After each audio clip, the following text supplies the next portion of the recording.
You are listening to Chain Reaction. Thanks for joining us today, y'all. It's good to be with you. I am your host, Jeremiah, joined today by Jeremiah Harding. What's up, man? How's it going? It's going pretty well. I was just on Dino Files on DinoNet, which is Dean Weisner's podcast. He's gonna start doing 3 videos a week. Is Dean Weisner someone who I should know? Maybe. I met him on Tumblr like a really long time ago, so probably not. Okay. Anyway, I mean, his name will be probably big if he's dedicated.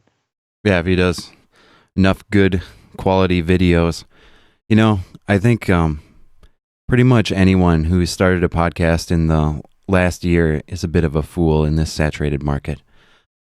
So what'd you guys talk about? Anything you'd like to relay? Well, Anything interesting? Just generally free speech, Syria, Islam, female genital mutilation, just general news and how it applies to things in general.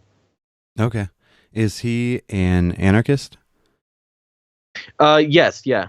Okay. It's always interesting talking to people who aren't in those particular contexts because the perspective is so different.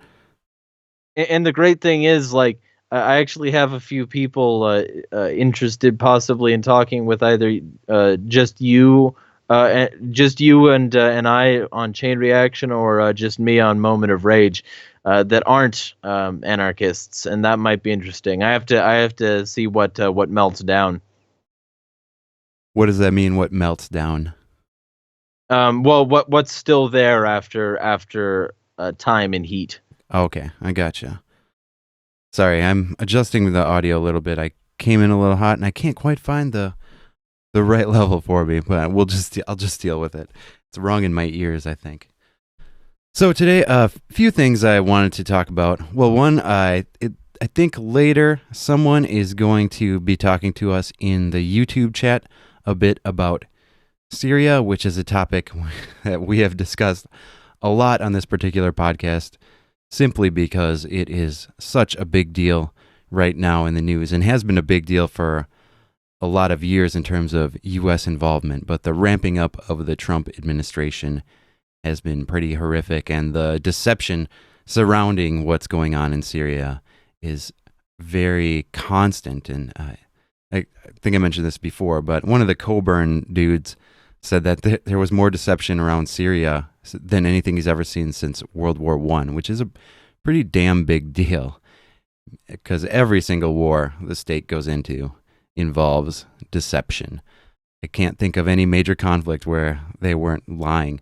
I mean, most things the state says is a little bit of a lie, but war especially, it's one of those things where there is less reason to trust a state on war than probably anything else, and it's one of the things that people are most inclined to trust the state about, simply because, I don't know, it feels like a ma troops sort of issue.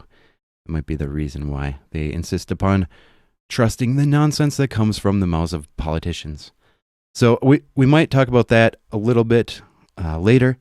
And then I'd like to talk about the environment and human flourishing and how they pertain to property rights, specifically property rights over time, meaning that they aren't just leases or temporary licenses on land or grants to cut down trees, but actual permanent property rights that aren't even subject to inheritance issues, where you lose some of your property to the government, or you're forced to divide your property in a particular way, because those all lead to the destruction of the environment by removing incentives to take care of the particular piece of property and keep it valuable for the long term, and reduce human flourishing by decreasing economic growth by disincentivizing capitalization and increasing capitalization.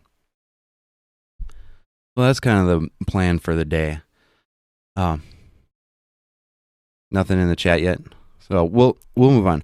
I want to start with Molinari, who I think I've mentioned him before on the show, and I've mentioned his books, or at least one of them. One thing I read this past summer when my wife and I went to Paris, I read a book by Molinari, who was a French economist, and it was called like Soirees, 12 Nights. Again, may have mentioned on the show before, but it's about a conversation that he has. It's a fictional conversation that an economist has over a 12-night period with a conservative and a socialist. And the format I really appreciate. It makes it a really interesting read, and yet it is full of facts from the time period and great economic analysis from the economist, but it's done in sort of a story format, which is pretty sweet. I say that just to try to get you guys to potentially read it, because it's worth looking at.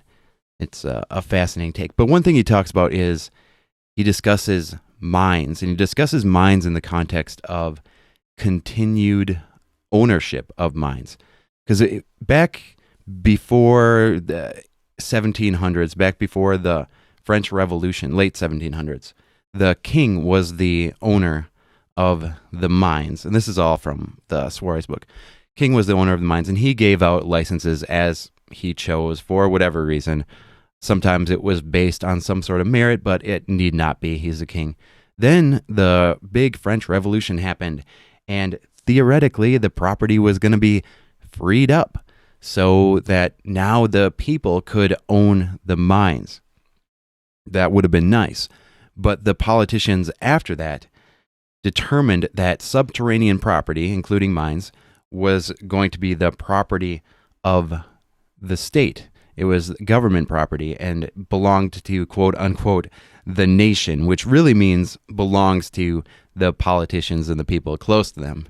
When people talk about it belonging to the nation, they like to talk about it belonging to everyone. But when it belongs to everyone and it's controlled by the state, it belongs to politicians. And the laws that they made regarding these mines were to give out 50-year licenses at most.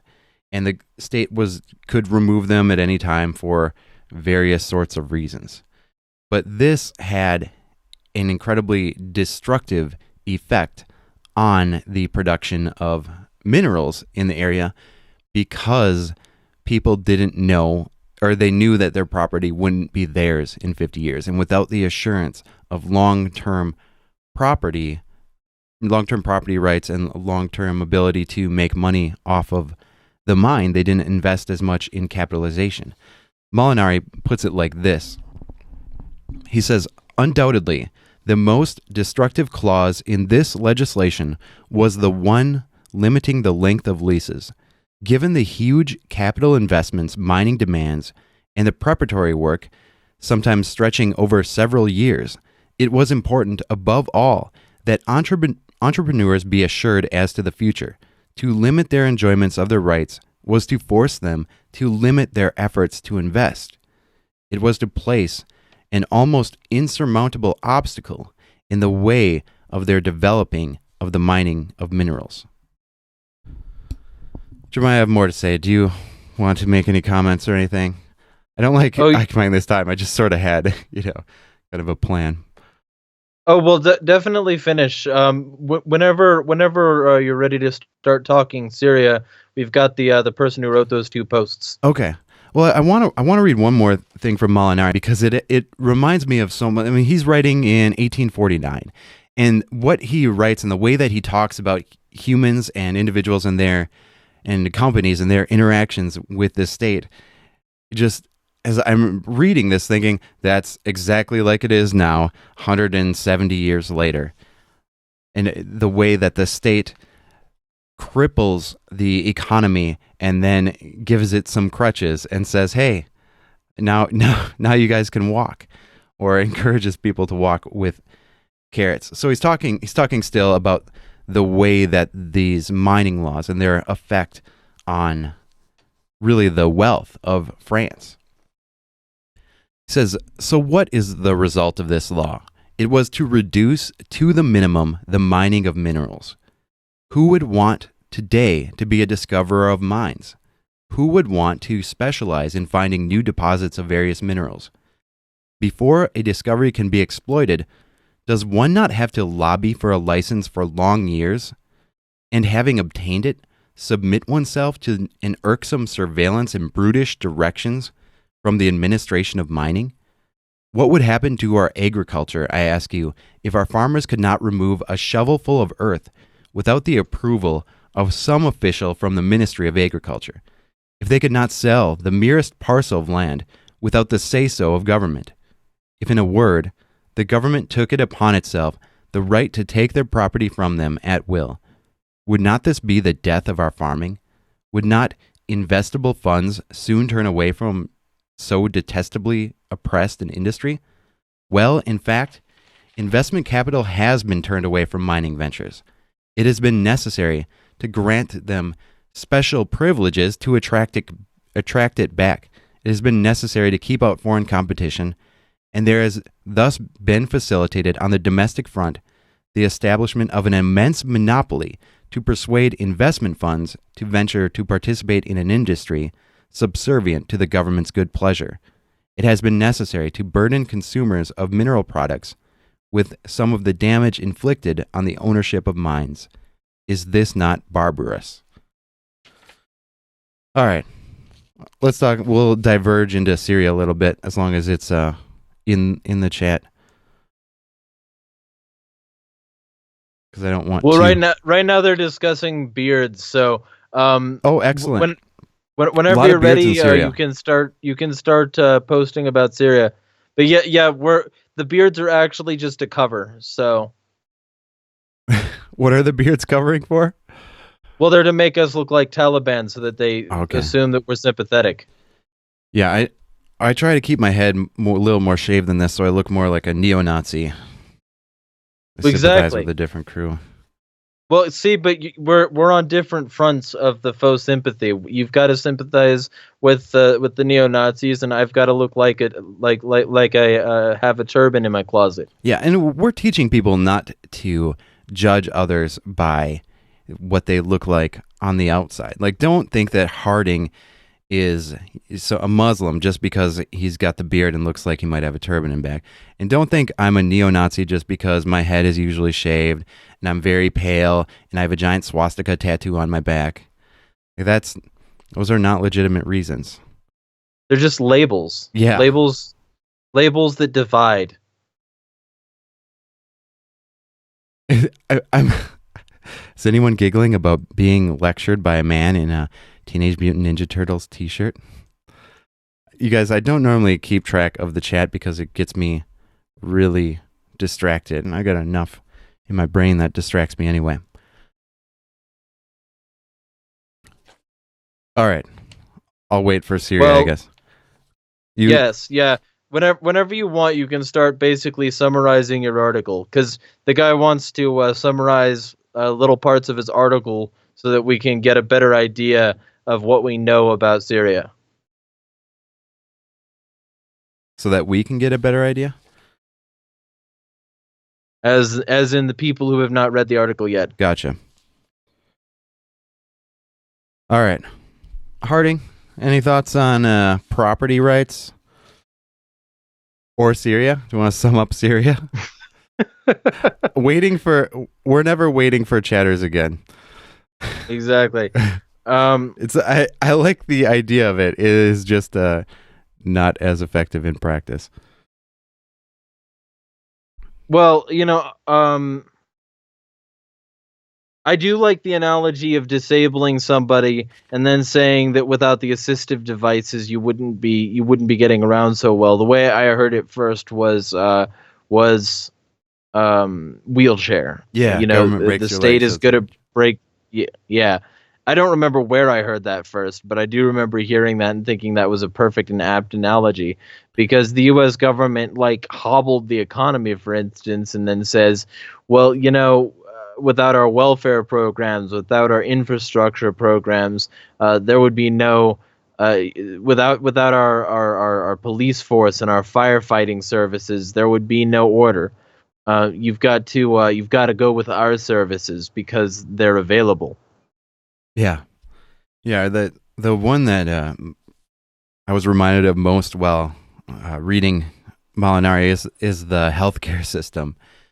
Oh, I mean, without that is system, I think is like read an article recently on danieljmitchell.wordpress.com, which is one of the best .wordpress.com websites out there that carry that label. But I think he said something like 78% after Obamacare, 78% of the healthcare market is controlled by the state. And it used to be like 68% or something like that, maybe 69.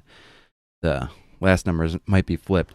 But you have so many people blaming government's been increasing the cost of healthcare for 150 years through its interventions. And you have so many people blaming the free market for the massive costs of insurance and healthcare and getting anything taken care of, and the poor not being able to afford stuff, and the inefficiencies of the system, when in fact it is the state's involvement that is the problem in the first place. And then, but you have people crying out for government intervention because of the problem that government intervention created, much like the mines Molinari mentioned, where they restrict the ability of people to invest in mines and to exercise ownership over them, and then they have to incentivize other companies to come in and invest in mines, which creates a monopoly, which affects the quality of the product and massively increases the prices. Well, people have this functional fixatedness, and it's the idea that if there's a problem, that government not only should but can correct it. And people, in doing so, create a blind spot where they won't consider how many of these problems may have been incited by government in the first place. Yeah. Yeah, there's still the massive perception that the state is the great problem solver rather than the great problem creator.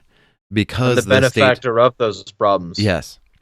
Because the state does something, as if doing something really means anything, especially when the vast majority of what they do is absolutely counterproductive. But because people can see them doing something to try to, or at least give the appearance of trying to solve a problem, then they trust them to actually solve it. Yeah. Well, and it's interesting that you should say that, because I mean, for instance, this person's typing about the Syrian conflict, and U.S. foreign policy has led to much of the regional instability. I mean, Sean Spicer even accidentally let it slip that one of the U.S.'s goals is to destabilize Syria. Yeah. And the great thing about this is that we can start to look at who benefits from the conflicts in the area, and there's plenty of evidence to suggest that the U.S. benefits directly from it, and very little evidence to suggest that Assad actually gassed his people. Yeah. Yeah, I feel like we talked about that pretty thoroughly a few episodes ago. But this person, okay, so do you want to read it or do you want me to? Go for it, man. I've been talking too much. All right, so this person is the hobbyist contrarian at WordPress, and they're writing right now about like essentially pieces from their articles about the Syrian conflict, what we know, and they start by saying, and I'll just read through all the comments that are here so far, and keep in mind, listeners, that this is all alleged. That do your own research, look at these articles, ask them questions. Don't just take any of our word for it, especially not our secondhand knowledge from somebody in chat. But we are giving them a platform because I read the articles and they're reasonably good. At 6:30 a.m. on the 4th of April local time, the town of Khan Shaykhun in the Idlib province of the Syrian Arab Republic was allegedly attacked using chemical weapons. We do not have the benefit of years of research and reflection now as we did then, but that has not stopped President Trump from launching a missile strike. The first time Assad's forces have ever been directly targeted by the U.S., Vladimir Putin from blocking a UN resolution condemning the attack, a denouncement of the U.S. by Russia, and significant changes in the electoral landscape of the West.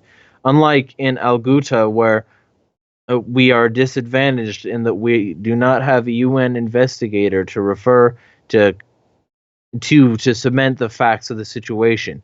Instead, we have the Organization for the Prohibition of Chemical Weapons and its ongoing fact-finding mission in Syria. On the day of the attack, they promptly announced they would begin investigating the use of chemical weapons in Idlib. Their findings began to come out on April 19th. The biomedical samples collected from 3 victims during their autopsy were analyzed at 2 OPCW designated laboratories. They said, hold on just a second, I scrolled too far. They said the results of the analysis indicate that the victims were exposed to sarin or a sarin-like substance, they said. The White House says Assad did it. Sorry. The White House's evidence that Assad did it came in the form of a 4-page intelligence report released on April 11th. They talk about having identified moving aircraft in and out of the town and satellite imagery of the bomb shelter. Not the bomb shelter, the crater. You could just read my article. And it says, the person says, big problem with the U.S. reports were exposed by Theodore A. Postal. Postal is Professor Emeritus of Science, Technology, and National Security Policy at MIT, a weapons expert. He has won awards for debunking claims about missile defense systems and has been a scientific advisor to the U.S. Chief of Naval Operations. He picked a fuck ton of holes in the U.S.'s report.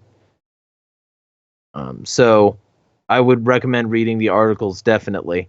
But this is, by the way, check out the Corbett reports, Syria, a conspiracy theory, because their conspiracy theory series is a really good sort of primer on how official stories for things like Oklahoma, Oklahoma City bombing, the assassination of JFK, 9/11, all of the official stories have fucking holes, and the serious story is no exception. So check out the Corbett reports videos on that. Definitely, it's so many of the official stories are done in closed investigations for a reason, and then presented with, a well put together, convenient sets of truths for the people to see. Yes. I'm not a conspiracist, but it sure would be nice if the evidence was, and the analysis of it was made open to the people, especially if you're going to try to justify going to war or even dropping a single bomb due to the claims that you're making. Yeah. And the person in the chat says he actually, the professor emeritus at MIT, said he actually doubts anyone in the intelligence community vetted the official reports at all. Right, because the official reports didn't come from the CIA, if I remember correctly. It came from the White House, I think. Yeah, well, it came from a third party associated with, approved by the White House. Okay. Yeah. It came from, where is it specifically? The OPCW, which is the Organization for the Prohibition of Chemical Weapons. Yeah, we talked a little bit about this stuff last time, but even in the last few weeks, more and more evidence has come out that it doesn't look like Assad did it. We'll say that. And I think I don't know if you mentioned it because I was looking for another link, but the MIT professor, he also debunked the last supposed chemical weapons attack by Assad, and I believe he showed that the chemical weapons could have only been, that this is in 2013, not long after Obama said that there was a red line, and if Assad used chemical weapons, they would invade Syria. And then they said he did it. But I think he's the same one that showed that the weapons had to have been launched from a rebel-held territory, just given their flight path and stuff. But people don't care. They care. The initial reports come out, and everyone's like, "Yep, this is it. This is what the media is trying to tell me. This is what I'm seeing on the news and on my Facebook feed." So it must be true that Assad gassed people, and we can't let him get away with it. Because the gassing mainstream people and is so bad its compared to bombing them. Yes. Yeah. Well, yeah. There's ever more of us who see a little bit more clearly what's going on. Just seems like if you talk to your everyday person, a normie, they say the same line as the mainstream media. You can't let Sim gas his own people. We've got to stop him. Yeah, with of course no evidence that actually happened. Sort of like, terrorists sank the Lusitania, or what was it? The Gulf of Tonkin incident, which never happened, or the Operation Northwoods, which is one of the few things that we can possibly say didn't happen because they agreed that false flag would just be too outrageous. Yeah. Yeah, was Operation Northwoods to justify invading Cuba? Yes. Is that the one? Okay. It's hard to keep track of all this nonsense. Well, and of course, then there's the obvious connection to 9/11, which, whether or not Bush did it, whether or not it was an inside job, it can definitely be manipulated. Right. It was even what they allowed out in a official U.S. documents shows that the Saudis were indirectly funding the caretakers of Al Qaeda, of the I believe the San Diego branch, part of the people who I think they were the Pentagon group, if I remember correctly. But we know the Saudis were involved, and we know the Saudis got their people out of the country before they could be prosecuted in the U.S. So we know, that's just what's on the official story. And then we know that they lied about potentially there being Al-Qaeda training, or Al-Qaeda was funded by Saddam to justify going into Iraq. I mean, it's so they went into Afghanistan to get Osama bin Laden, and now they're still in Afghanistan 16 years later, almost. And let's not forget the idea that they knew it was the Saudis and they knew it was Arab terrorists because they found a passport a fucking blocks away from the World Trade Center that was completely undamaged. Really? You found that passport and you're going to blame that person over any of the others? The indestructible passports are quite an interesting phenomenon in some of these terror attacks that people just happen to be carrying with them I guess if you're going on a plane, it does make sense that you would have a passport with you, but it doesn't make sense that it would survive. Yeah, well, what I like is the images that I've seen online of what they should have made the World Trade Centers out of was that passport material, because then it would have been fine. Right. Yeah, shielding. Never go down. So the chat has had many more comments since I read the last one. Remember, the U.S. report was published after the bombing. He says that they were political and no competent analyst would have allowed them through. He offered a competing analysis of the rockets in the Al Ghouta attack using rockets from the rebels could have used. Soviet-era Grads, I believe, which are rockets easy to get that both the rebels and the regime had lots of. They could have gotten sarin from Turkey, but I didn't look too far into that. I thought it was pretty obvious they did it wherever they got it from. I can agree to that. I mean, especially since U.S. funded rebels would be the the organization most capable of doing this sort of thing without getting any sort of international ire. If you can get the Right. mainstream, the people who control the mainstream narrative on board with what you're doing, um, then they can keep the narrative off of you and make it seem like it was just a world leader. And then there comes the next layer of this possible conspiracy of maybe Syria, maybe Assad actually is in on all of this too, and he's agreeing to be patsy, and that's why Trump went easy on the airfield, because he didn't destroy it. He fucking the missiles missed most of the targets. Yeah, that was insane to me. Just because I'm not that familiar with military technology, that like 60% of the missiles just missed an airfield and went. I mean, some of them killed some civilians, but wasn't that horrific compared to what the U.S. has been doing lately in other parts. But just that the technology is still such that you can't hit it accurately. I mean, I feel like we're to the point now where a hobbyist can launch a rocket with more accuracy than a Tomahawk missile. I obviously am not a physicist, so I don't really know all the ins and outs of that. Well, and then people claim that Trump may have just been getting rid of aging ordnance. Well, sure, but if he was, then he should have been closer to the target. I mean, that's not how you fire missiles. Anybody with like access to mainstream media can tell you that. Yeah. Yeah, and I don't think that Assad is in on it. I don't really see any sort of evidence for that. I think that other explanations of not really hitting the airfield very well and only doing one strike probably better fit all the data, just because Assad really has been in danger of actually losing power at multiple points. I don't think he wants that.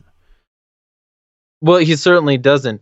That was more of me saying like this couldn't be shallower. It could only be deeper.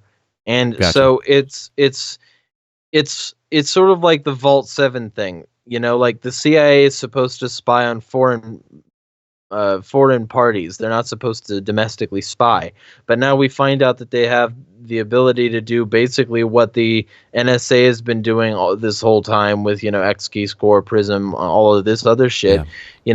And what the DHS has been doing, they've got access to basically that keyboard database as well. And they can turn on a wiretap in silent mode in a room. And so they can do all of this stuff, and we're finding this out now. But the NSA could already do it, and the CIA is supposed to spy on foreign interest.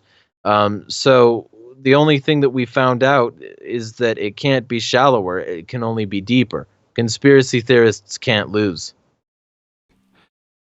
Yeah, if you're a flat Earth conspiracy theorist, I think you can lose a little bit. His credibility. Yeah, yeah. One of the things that bothers me most about that is just how unsafe that these organizations make people in terms of their internet privacy, even not even avoiding being victims of identity theft, because they're exploiting and creating these vulnerabilities, even as deep as Intel chips.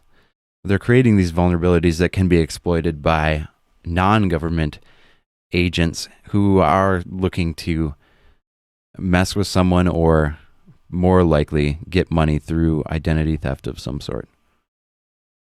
Yeah, the zero-year exploits. Yeah. And the fact that the CIA agreed to like release their info on them so that these devices could be more secure, only to wait, the CIA lied. CIA lied? Shit, that never happens. And then eventually we find out that they lied for the purpose of having these exploits to themselves. Wow, they lied for their benefit so that they could expand the U.S. government's power apparatus.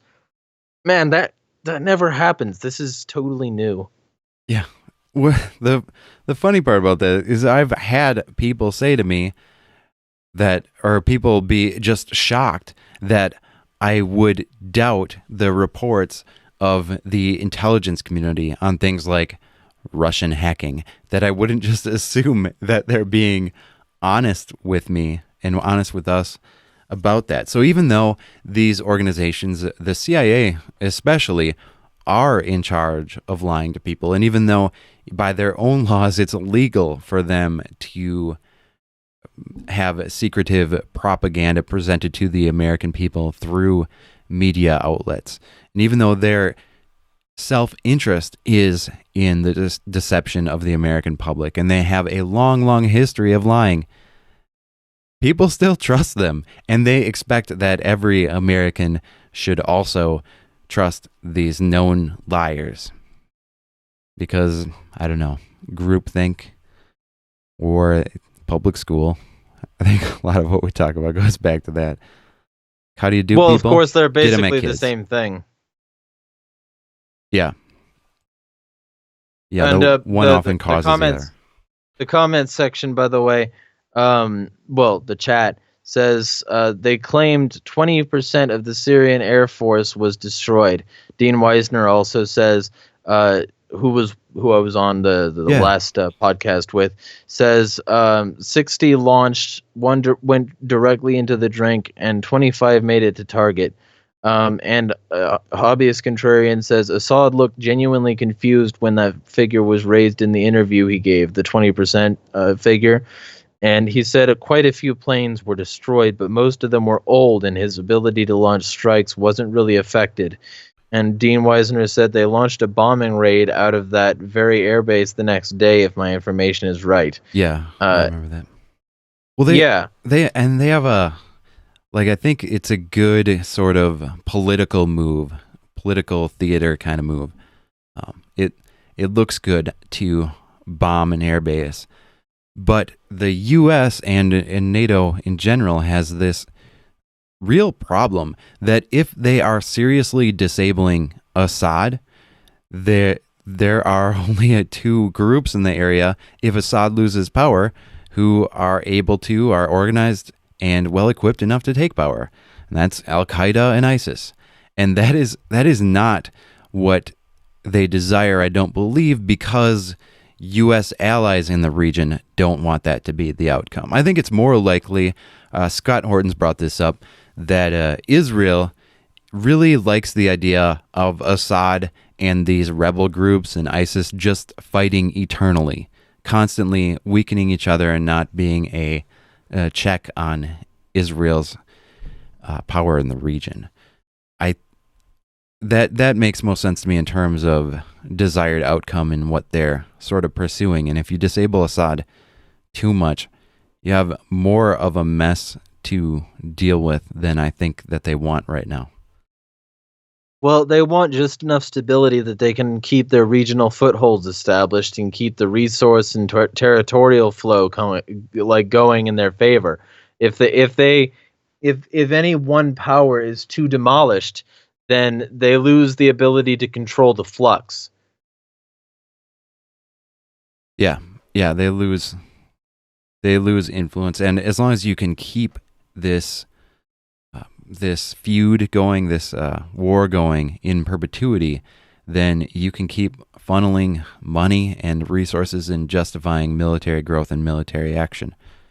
But if there is more stability in the region, then you have to manufacture some in order to manufacture bombs. Well, and in order to manufacture APCs, move troops, Predator drones, UAVs, that are UAVs.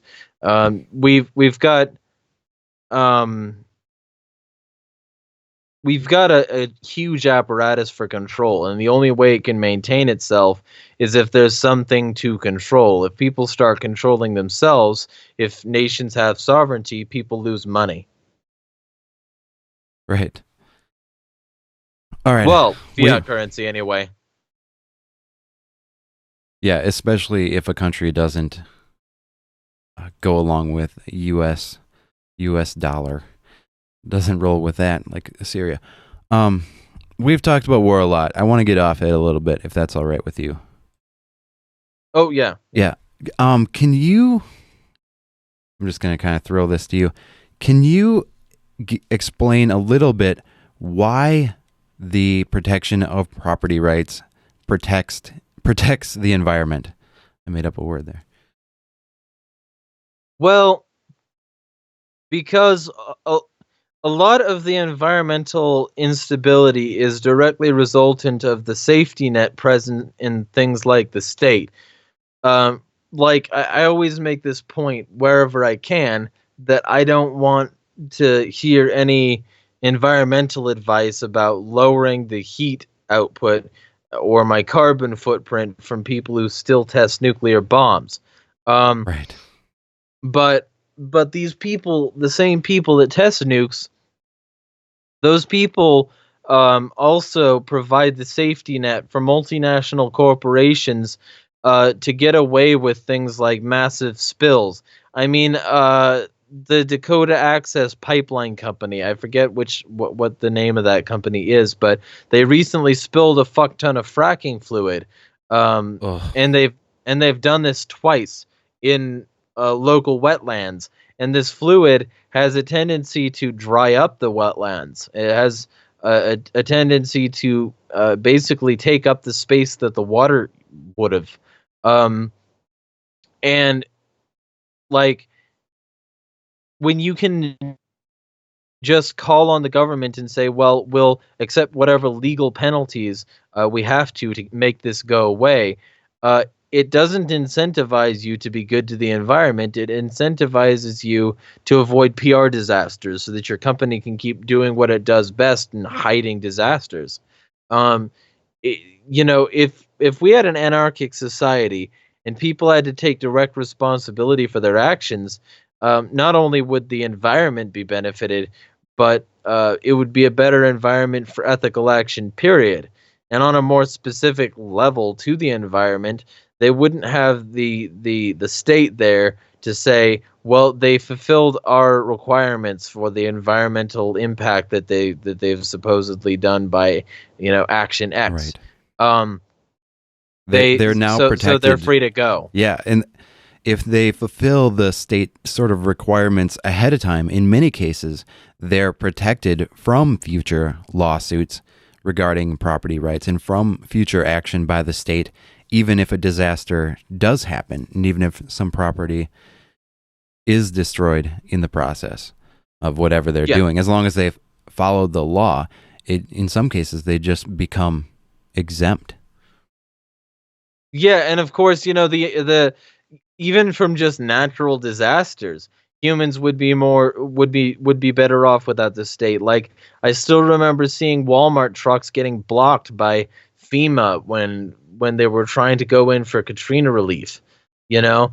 And that happened Yeah. again in Hurricane Sandy, and I don't remember if it was with Walmart trucks, but I remember somebody was blocked. And I remember it also happened with the flooding in Louisiana, um, that was like a decade after uh, um, Katrina. I believe it was in the same time space as Sandy as well. Um, Okay. and but the only thing the state served to do was create blockades to peace and progress. They even raided people's homes in Louisiana, and they said that you can't be armed, you can't have a certain amount over this of resources. We're gonna come in and take your shit, and if you disagree, we're going to shoot you. People died, and these people are the people that are supposed to help us when the environment strikes, and you know then the Dakota Access Pipeline spills a bunch of fracking fluids, and they get to keep on doing what they do because they're affiliated with the state. The state gets their crude oil from um, like I believe it's Alaska and Canada, um, and they don't care that like the massive loss of life. They don't care about the possibility of polluted drinking waters, of wetlands that are no longer wetlands. They don't care about that because they get theirs. So the state oftentimes is not only not an effective protector of nature, but is its active antagonist. And that's something that we need to really help people understand. If they want environmental progress, they need to seek it away from the people connected with those who have damaged the environment the most. Yeah, yeah. I love the point you made at the beginning because it should, although it doesn't, shut down any sort of conversation where people are trying to justify the use of the state to protect the environment, which is the U.S. government is the largest polluter on the planet, and they don't just pollute with things like CO2, which is plant air. They pollute with things like nuclear weapons and things like what am I thinking? Uranium, irradiated ammunition. What's that called? Depleted uranium. Yeah, in like Fallujah and stuff. They pollute in the worst sorts of ways. And then you look at like the EPA. I don't remember the name of that river that they polluted really bad a while back because they were in charge of preventing seepage from a mine, and then they turned a river orange. I don't remember what it was called, but that was pretty recently. And you know what consequences they'll face from that? Absolutely none. Maybe one person will get fired, but I don't think anyone was. The worst that can happen is doesn't even have a negative effect on them, which would be that they have to pay some of the residents for the damage they caused to the river downstream, except all state money comes from theft, so they don't have to pay. The taxpayers have to pay. We have to pay for their fuck up, which is a problem in and of itself. But then you have yeah.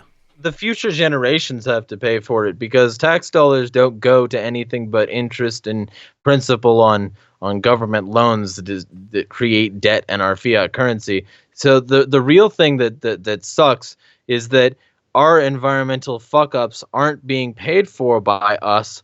They're being divested onto future generations because the U.S. government can, and no other reason. Yeah. Yeah. And I read an article the other day about I wish I could remember where it was from, but it was about the EPA allowing companies to do a certain amount of dumping into the Gulf of Mexico.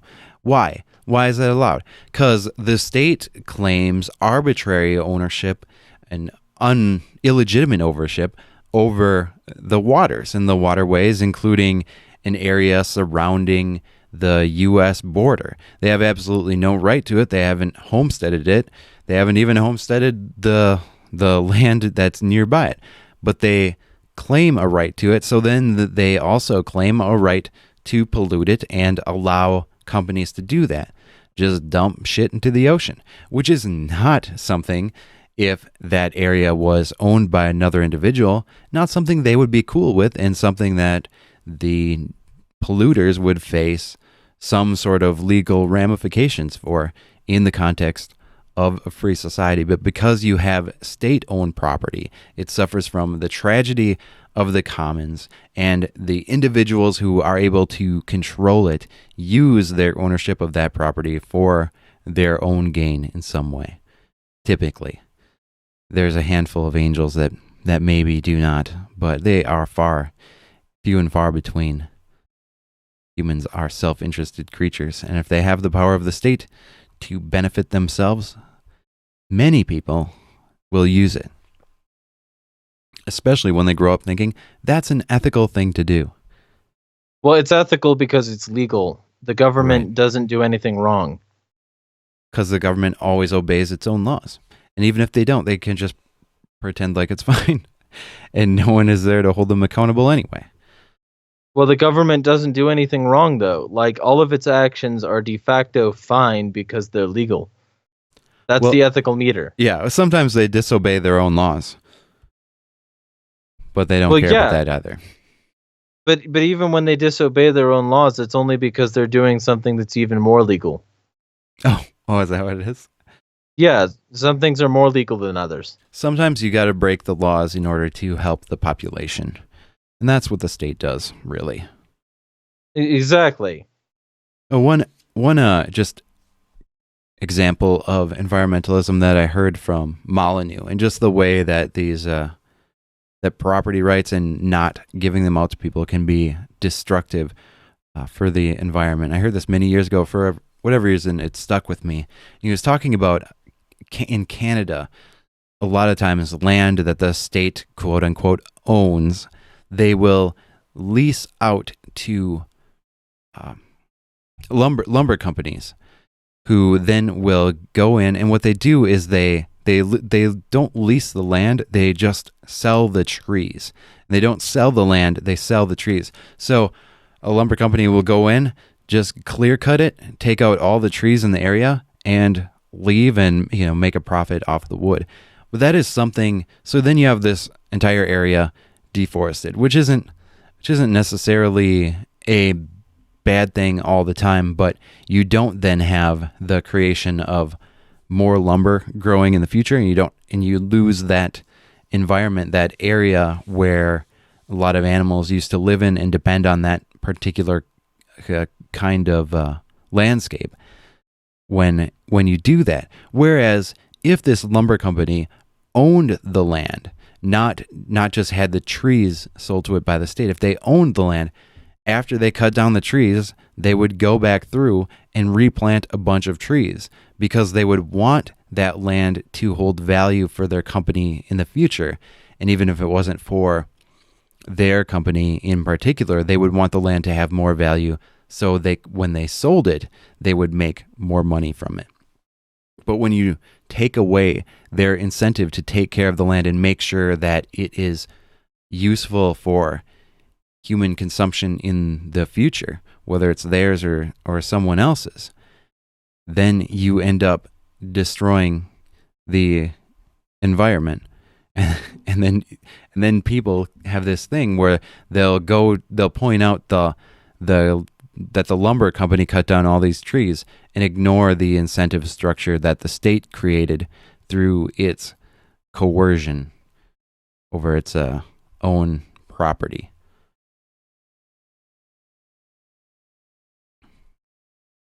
Dude, are you still there? Me? Yeah. All right, good. No, I'm talking with Stan Olsch in the chat.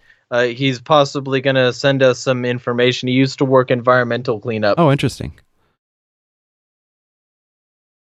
So, but yeah, I've just, I'm trying to get him to write a written statement that we can read on air next week. All right, sort of a follow up. Because that's what I think we'll get, like the most benefit out of is that interaction, because that's what this show should be about. It should be about getting information spread, and he seems to know quite a bit about these environmental requirements and why they exist, and how people don't uphold them. So interesting. Yeah, because he says his first comment is, what is it? The second half of his first comment, I've worked environmental cleanup. It's a huge industry. So, yeah. It'd be interesting to hear, like, what kind of industry that is. Yeah, and I would think even in the context of a free society, it would still be a pretty huge industry, because there is so much transportation of chemicals going on, and there's so just living in an industrialized world. One of the frustrating but inevitable consequences of that, at least at this point, is that sometimes spills happen, and sometimes there is pollution, and sometimes things are destroyed in the environment from just humans creating things. There's always going to be some sort of cleanup stuff. But I do wonder how much of that would go away if companies were held liable in a proper way by a free market arbitration system, where they had to make their victims whole again. Well, yeah, and they certainly don't have to make their victims hold again, as it stands. All they have to do is pay the state a certain amount of money to make it go away. Yeah, and sometimes they do, but a lot of times you don't. And all these regulations are the point of regulations should be for a pleasant and pleasant human interaction without conflict, where humans are better off for it, not arbitrary edicts by the state for the sake of protecting non-human entities like animals or plants. Humans, as they own property and find animals and plants and land and landscapes and air useful, will protect those things. I think because they benefit themselves. And I think there's something, I think it's good to, in some ways, moral at least, to protect animals for animals' sake. But it's far more noble, and in a legal system, the only reasonable way to do it is to form any laws around protecting humans and their rights rather than the animals. And the more that you have things and property in the environment owned by humans, the more potential human victims you create. And thus, the more protected the environment is from some different forms of pollutions or changes that have a negative effect or that are undesirable for humanity. Because you have more people that can potentially pursue legislation in that area. Yeah, well, because the state has always been there to um, remove people's personal interest from their actions, because it's not, if your actions only have the consequences of, for instance, serving time, you might be willing to do some sort of crime in exchange for that, or if you're only liable to pay out a tiny sum of money, if you completely fuck up an entire ecosystem, then you might be willing to take risks that are associated with that. Yes. Because if you make enough money, then the amount of money that you have to pay might be so negligible that you'd be willing to just chuck that out anyway. It might just be like, oh, okay, I'll do that and then I'll go buy lunch. So it really it Right. separates people's actions from the consequences and the true investment in those actions. And that to me is all the evidence you need that the state is not a proper interventionist in terms of environmentalism. Yeah. Yeah. Because it does so much removal of responsibility from the And these polluters. fuckers never go to jail either. Not the Never. big ones. It never happens. Nope. And So they I, all the big ones have relationships with the heads and various influential higher ups in the EPA as well. yeah. So almost always the case. I used to have more information, but like the BP, not the oil spill from the drill that was seeping oil forever. They all had, very buddy relationships with the head of the EPA at the time. These guys from Halliburton, and then MVP too, I think. Sort of like, Trump and Raytheon. Right. Raytheon is the manufacturer of Tomahawk missiles as well as a lot of other military equipment, that company happens to benefit from the conflict in Syria quite a lot. That's the Trump Raytheon reference. All these politicians always benefit from the shit they do. I mean, remember when Obama used to criticize Wall Street, and this last week he had a $400,000 speech given to a bunch of Wall Street bankers? He's a pretty decent teleprompter reader, but probably not worth $400,000. It's because he did some back scratching while in office, and now he's getting a little bit of a back scratch in return. Well, and all the back scratching he needed to do was look like the people's president, even though he was just going to serve corporate interests like they all do. All right. Right. But if you have the right way of speaking, if you're able to sell to the people that you are for Main Street, not for Wall Street, then you can get away with it pretty easily. And half the population still thinks that you are there fighting for their well-being, even while decreasing the value of their dollar massively through constant quantitative easing, as well as regulatory capture and all the other shit that the state does to benefit entrenched interests at the cost of the people. All right, man. Anything else? I'm ready to wrap things up if you are. A bunch of breakup right there at the end, but I'm assuming we're wrapping it up. Yep. I'm ready if you are, unless you have something else you want to say or discuss. Well, check out Dino Files. It's ramping up to be a regular content show. Also, check out Moment of Rage on journalisticrevolution.com and IPMnation.com. Come back here, new time every Sunday at 5 p.m. Eastern Standard Time. And also check out timetofree.us, which is where the podcast is hosted.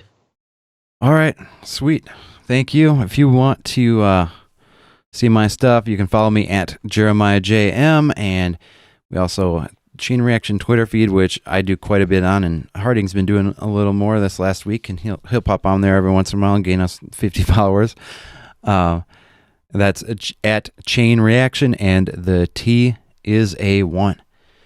Anyway, thanks y'all for joining us today. Appreciate it. Thanks for your involvement in the chat and sharing your thoughts and various areas of expertise might be a strong word, but areas of knowledge. Appreciate it. Hopefully we will be able to streamline that a little more in the future. All right. Till next time, free the markets, fuck the state. Peace.